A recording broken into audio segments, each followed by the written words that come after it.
Hello दोस्तों, आज के इस वीडियो में हम सीखने वाले हैं नॉमिनल जीडीपी, रियल जीडीपी का कन्वर्जन और साथ साथ में हम सीखने वाले हैं जीडीपी डिफ्लेटर या प्राइस इंडेक्स को कैसे कैलकुलेट करना है। तो पहले हम बात कर लेते हैं जीडीपी डिफ्लेटर बेसिकली है क्या। तो GDP deflator is the ratio between nominal GDP and real GDP. Nominal GDP और रियल जीडीपी का जो रेशियो होता है उसी को हम जीडीपी डिफ्लेटर कहते हैं। मल्टीप्लाई 100 होता है ना। अगर हम बात करते हैं इसको कैलकुलेट कैसे करते हैं तो इसका फॉर्मूला होता है nominal GDP divided by real GDP into 100। Nominal GDP क्या है, रियल जीडीपी क्या है, अगर आप नहीं जानते हैं तो नीचे डिस्क्रिप्शन में मैंने वीडियो का लिंक दिया हुआ है जहां से आप नॉमिनल जीडीपी और रियल जीडीपी को समझ सकते हैं। तो आइए हम समझते हैं कुछ एग्जांपल से कि कैसे हमें जीडीपी डिफ्लेटर यानी कि प्राइस इंडेक्स को निकालना है, या नॉमिनल जीडीपी को निकालना है, या रियल जीडीपी को निकालना है। अगर मैं बात करूं सीबीएसई बोर्ड एग्जाम में ये क्वेश्चन बहुत ज़्यादा आता है, 3 नंबर का क्वेश्चन आता है। तो आइए समझते हैं। सबसे पहले हम एग्जाम्पल्स की बात करते हैं। हमने 3 एग्जाम्पल्स लिए हैं जिनको हम समझने वाले हैं। सबसे पहले एग्जाम्पल में कहा गया है कि नॉमिनल जीडीपी दिया गया है 440, रियल जीडीपी दिया गया है एंड फाइंड प्राइस इंडेक्स, और हमें प्राइस इंडेक्स निकालना है। तो आइए समझते हैं प्राइस इंडेक्स कैसे निकालते हैं। तो फार्मूला हमने लगा दिया है प्राइस इंडेक्स, शॉर्ट में मैं लिख रहा हूँ यहाँ, price index is equals to nominal GDP divided by real GDP into 100। ये फार्मूला हमने लगा दिया है और हमें प्राइस इंडेक्स ही निकालना है। तो हम फार्मूले में आगे लगा लेंगे नॉमिनल जीडीपी हमें दिया गया है 440, रियल जीडीपी दिया गया है 400 और यहाँ पर दिया है 100। तो 0 से 0 काट कर अगर हम करते हैं तो ये आता है 110, यानी कि हमारा जो प्राइस इंडेक्स आता है दैट इज 110। तो पहला एग्जाम्पल हमारा सॉल्व हो गया है। अब हम बात करते हैं एग्जाम्पल नंबर 2 की। यहाँ पर फिर से कहा गया है, अब हमें दिया गया कि प्राइस इंडेक्स हमारे पास है, रियल जीडीपी हमारे पास है, लेकिन हमें नॉमिनल जीडीपी निकालना है। तो कैसे हम नॉमिनल जीडीपी निकालते हैं? फार्मूला हमारे पास लगा हुआ है। सबसे पहले हमें प्राइस इंडेक्स दिया गया that is 110 is equals to real GDP nominal GDP into 100। ना आप लोग जानते हैं कि ये जो यहाँ डिवाइड में होता है वो यहाँ आकर क्या हो जाता है, इनटू हो जाता है। तो हम क्या करेंगे, इसको इनटू करने वाले हैं। तो हमारा जो नया इक्वेशन बन जाता है वो बन जाता है nominal GDP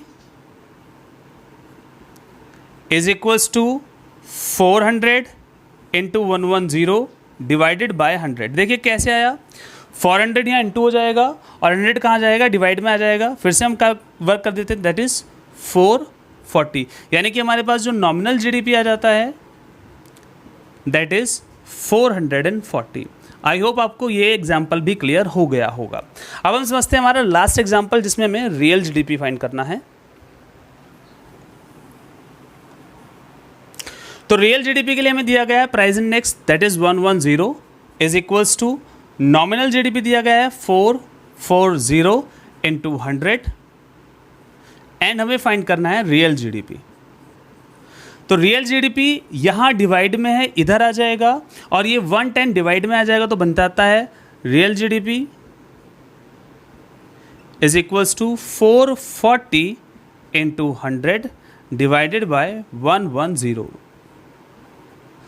that is real GDP is equals to 400। I hope दोस्तों आपको बहुत आसान तरीके से ये तीनों न्यूमेरिकल समझ में आ गए हो। बोर्ड एग्जाम में बहुत ज़्यादा आते हैं, 3 नंबर के न्यूमेरिकल आते हैं। तो आइए अब हम समझते हैं डेप्रिसिएशन के न्यूमेरिकल्स को, कि डेप्रिसिएशन के तरह तरह के न्यूमेरिकल्स कैसे होते हैं और उनको कैसे सॉल्व किया जाता है। चैनल पर अगर नए तो जल्दी से चैनल को सब्सक्राइब कर दीजिए। अगर वीडियो पसंद आ रही है तो वीडियो को लाइक कर दीजिए, शेयर कर दीजिए। आइए समझते हैं डेप्रिसिएशन के न्यूमेरिकल्स को। नाउ हम समझते हैं कि कैसे हमें डेप्रिसिएशन को निकालना है। तो पहली बात तो बता दें डेप्रिसिएशन है क्या। जो भी हमारे फिक्स्ड एसेट्स होता है उनकी वैल्यू में जो भी गिरावट आती है, कमी आती है, उसी को डेप्रिसिएशन कहता है। सिंपल वर्ड में कहता है it is the loss of value of fixed assets. अगर आपको डेप्रिसिएशन कंसेप्ट को डिटेल से समझना है तो मैंने नीचे डिस्क्रिप्शन में वीडियो का लिंक दिया हुआ है, आप उसको देख लीजिए। वहाँ आपको डेप्रिसिएशन रिजर्व फंड और कैपिटल लॉस मिल जाएगा। नाउ हम बात करते हैं डेप्रिसिएशन को निकालने के 2 फार्मूले हैं। पहला डेप्रिसिएशन का फार्मूला है value of assets minus scrap value divided by estimated life of asset. पर पहला हमारा पार्ट हो गया। फिर सेकंड है, अगर हम ग्रोस वैल्यू में से नेट वैल्यू को माइनस कर दे तो उसको भी डेप्रिसिएशन कहा जाता है। तो पहला एग्जांपल दिया गया है value of asset scrap value और एस्टिमेटेड लाइफ, और हमसे कहा गया है डेप्रिसिएशन निकालिए। तो देखिए अगर ये एग्जांपल दिया गया और डेप्रिसिएशन मांगा गया है तो इस एग्जांपल के लिए हमें ये वाला फार्मूला लगाना है, dep is equals to value of asset minus scrap value divided by estimated life, या value of asset 15,000 minus scrap value 3,000 divided by life 4 year, that is 12,000 divided by 4। Now अगर हम डिवाइड करते हैं तो 3,000 per year Depp लग रहा है, यानी कि 3,000 per year depreciation per year में आ रहा है। तो जो डेप्रिसिएशन निकलता है दैट इज 3,000, तो value of dep is 3,000। I hope पहला एग्जाम्पल आपको क्लियर हो गया है। तो आइए सेकेंड एग्जाम्पल समझते हैं।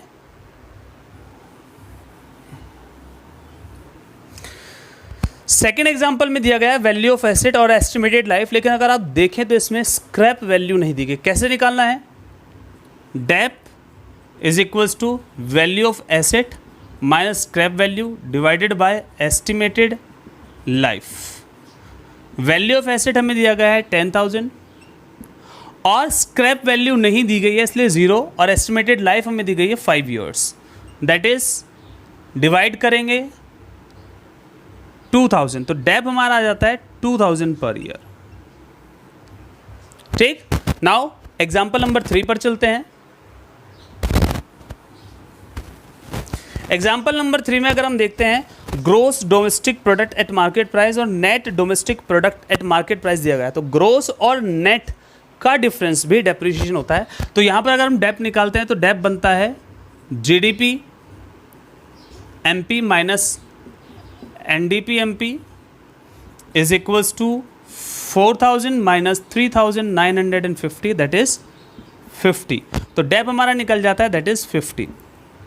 अगर आपको जीडीपी एमपी और एनडीपी एमपी की फुल फॉर्म नहीं पता है और आपको ये कंसेप्ट नहीं आते तो मैंने नीचे डिस्क्रिप्शन में लिंक दिया हुआ है, आप वीडियो को देखकर इनको भी समझ सकते हैं। तो आइए समझते हैं डेप्रिसिएशन के और एग्जांपल्स। आइए तुम समझते हैं डेप्रिसिएशन निकालने के नए और थोड़े से टफ एग्जाम्पल को। देखिए एग्जाम्पल में दिया गया है the value of GDP MP is ₹6,000 crore and the value of NNP MP is ₹5,800 crore. If the value of FIFA मतलब factor income from abroad is ₹170 crore and the value of FITA यानी कि factor income to abroad is ₹120 crore, find the value of depreciation. अब हमें पता है कि जब हम सॉल्यूशन की बात करते हैं तो सॉल्यूशन में पता है कि डेप या consumption of fixed capital is equals to होता है ग्रोस वैल्यू यानी कि जीडीपी एमपी माइनस इसी की नेट वैल्यू होनी चाहिए एनडीपी एमपी हमारे पास होना चाहिए, तब हम जाकर डेप्रिसिएशन निकाल सकते हैं। तो हमें चाहिए जीडीपी एमपी और एनडीपी एमपी। अब अगर हम देखते हैं तो जीडीपी एमपी हमें दिया गया है 6,000 करोड़ माइनस एनडीपी एमपी चाहिए, लेकिन एनडीपी एमपी ना देकर हमें दिया गया है एनएनपी एमपी। तो हमें क्या करना होगा? हमें एनडीपी एमपी फाइंड करना होगा। एनडीपी एमपी किससे फाइंड करना होगा? एनएनपी एमपी से।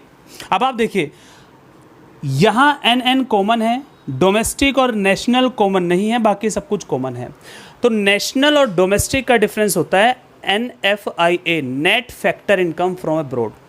अगर हम कहें नेशनल निकालने के लिए प्लस किया जाता है और डोमेस्टिक निकालने के लिए माइनस किया जाता है। तो क्योंकि हमें डोमेस्टिक निकालना है तो हम करेंगे minus NFIA, net factor income from abroad. याद कर लीजिएगा आप, नेशनल और डोमेस्टिक का डिफरेंस होता है net factor income from abroad. National निकालने के लिए इसको प्लस करना है और डोमेस्टिक निकालने के लिए इसको माइनस करना है। तो एनएनपी एमपी हमें दिया गया है, NNP MP 5,800 crore minus net factor income from abroad, और net factor income from abroad का फॉर्मूला होता है factor income from abroad minus factor income to abroad. तो फैक्टर इनकम फ्रॉम अब्रॉड दिया गया है 170 और टू अब्रॉड दिया गया है 120, या 5,800 माइनस 50, 5,750 हमारे पास आ जाता है एनडीपी एमपी।